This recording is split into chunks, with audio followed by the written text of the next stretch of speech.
क्या भगवान है, और अगर है तो दिखता क्यों नहीं है, और अगर भगवान दिखता है तो क्या हम भी देख सकते हैं?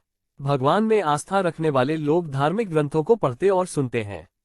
धार्मिक प्रोग्राम व धर्मस्थलों में जाते हैं, जिनमें यह अक्सर सुनने को मिलता है कि 84 लाख योनियों, 9 लाख जलचर यानी कि पानी में रहने वाले जीव जंतु, 30 लाख पशु, 20 लाख पेड़ पौधे, 11 लाख कीड़े, 10 पक्षी व 4 लाख मानवीय नस्ल है, यानी कि कुल 84 योनियां हैं, जिसे भोगने के बाद इंसान शरीर मिला है, और केवल इंसान शरीर में ही प्रभु की प्राप्ति की जा सकती है। परंतु गुरु की कृपा के बिना कोई भी ईश्वर की प्राप्ति नहीं कर सकता। इसलिए गुरु की शरण में जा करके ही प्रभु की प्राप्ति की जा सकती है। गुरु नानकदेव जी गुरुवाणी 59 में कहते हैं कि गुरु के बिना ज्ञान की प्राप्ति नारद जी, ब्रह्मा जी और ऋषि वेद व्यास जी को भी नहीं हुई। भाई रे गुरु बिन ज्ञान न होई, पूछो ब्रह्म नारद वेद व्यास से कोय। गुरदास जी कहते हैं कि इंसान शरीर अमूल्य तो है, परंतु गुरु की शरण में जाकर ही यह सार्थक होता है। जैसे रूप रंग विधि पूछे अंध अंध प्रति, आप ही न देखे ताही कैसे क्या दिखावई। जैसे रागनाद पूछे बहराए जो बहिरा पै, समझे न आप ताही कैसे समझावई। जैसे गुण गुण पही बचन विवेक पूछे, बोल न सकत कैसे शब्द सुनावई। बिन सद्गुरु खोजे ब्रह्म ज्ञान जोवै, अन्यथा अज्ञान मति आन पे न पावई। भाई गुरदास जी कबित 474। जैसे एक अंधा इंसान किसी भी रंग रूप की पहचान नहीं कर सकता, बहरा इंसान संगीत के बारे में नहीं बता सकता और गूंगा बोलकर नहीं बता सकता, इसी तरह अगर कोई व्यक्ति चाहे कि वह गुरु के बिना ब्रह्म ज्ञान की खोज कर लेगा तो यह संभव नहीं है। श्री रामचरितमानस में गोस्वामी तुलसीदास जी कहते हैं कि गुरु के बिना कोई भी भवसागर को पार कर नहीं सकता, चाहे वह ब्रह्मा जी और शिव जी के समान भी क्यों न हो। गुरु बिनु भव निधि तरी न कोई, जौ बिरंची संकर सम होई। रामचरितमानस 7/92-3। ईश्वर की भक्ति संत महापुरुष की कृपा के द्वारा ही प्राप्त हो सकती है। मद्भगवद गीता में भगवान श्री कृष्ण समझाते हुए अर्जुन को कहते हैं, तद्वेद्धि प्रणिपातेन परिप्रश्नेन सेव्या उपदेक्ष्यन्ति ते ज्ञान ज्ञानिनस्तत्त्वदर्शिनः। श्रीमद्भगवद गीता -4/34। उस ज्ञान को तुम तत्वदर्शी महात्मा के पास जाकर समझो, उनको श्रद्धा सहित प्रणाम करो, उसको सेवा करो और छल कपट छोड़कर प्रेम सहित प्रश्न करो। वही ईश्वर को जानने वाले ज्ञानी लोग तुमको ज्ञान का उपदेश देंगे। भगवान में आस्था रखने वाले लोग भक्ति कर रहे हैं और यह भी कह रहे हैं कि प्रभु एक है। अगर ईश्वर एक है तो फिर ईश्वर की भक्ति का मार्ग भी एक ही होनी चाहिए। परंतु आजकल इंसान भक्ति के अपने भिन्न भिन्न तरीके बना लिए हैं।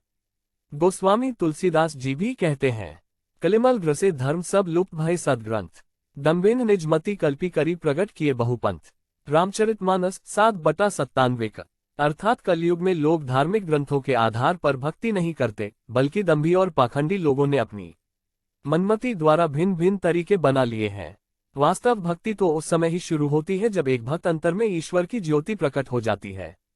जैसा कि श्री गुरु अमरदास जी कहते हैं, कहे नानक इह नेत्र अंध से, सद्गुरु मिलिए दिव्य दृष्टि होए। गुरुवाणी 922। ईश्वर को इन बाहरी आंखों के द्वारा देखा नहीं जा सकता।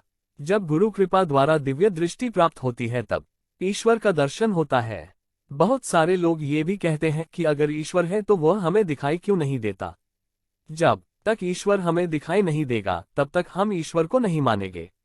गुरु साहिब कहते हैं कि ईश्वर को देखा तो जा सकता है, परंतु इन बाहरी नेत्रों द्वारा नहीं, बल्कि उसको देखने के लिए दिव्य दृष्टि की जरूरत है, क्योंकि प्रभु को कोई भी व्यक्ति अपनी मन बुद्धि द्वारा नहीं समझ सकता। वह मन बुद्धि और वाणी से परे है। राम अतर्क्य बुद्धि मन बानी। रामचरितमानस -1/120-2।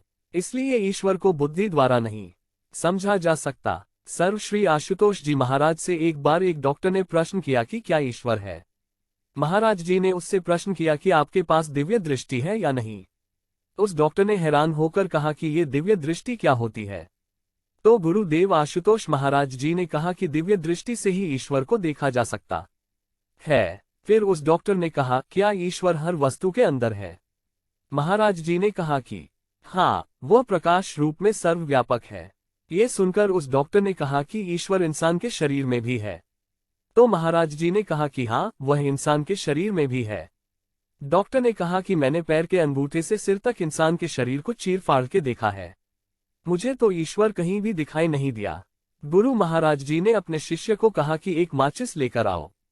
जब वह माचिस लेकर आया तो महाराज जी ने कहा, डॉक्टर साहब क्या आप मानते हो कि इस माचिस के तीली में भी आग है? उसने कहा हाँ। महाराज जी ने उस तीली को टुकड़ों में बांटकर कहा कि क्या इसके अंदर से आग निकली?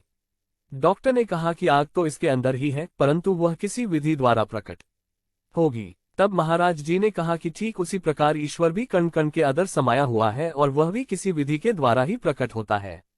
जब किसी पूर्ण संत महापुरुष की कृपा होती है तो फिर हमें दिव्य दृष्टि प्राप्त होती है, और उस दृष्टि को प्राप्त करके ही ईश्वर का दर्शन संभव है। जर्रे जर्रे में है झांकी भगवान की, किसी सूझ वाली आंख ने पहचान की।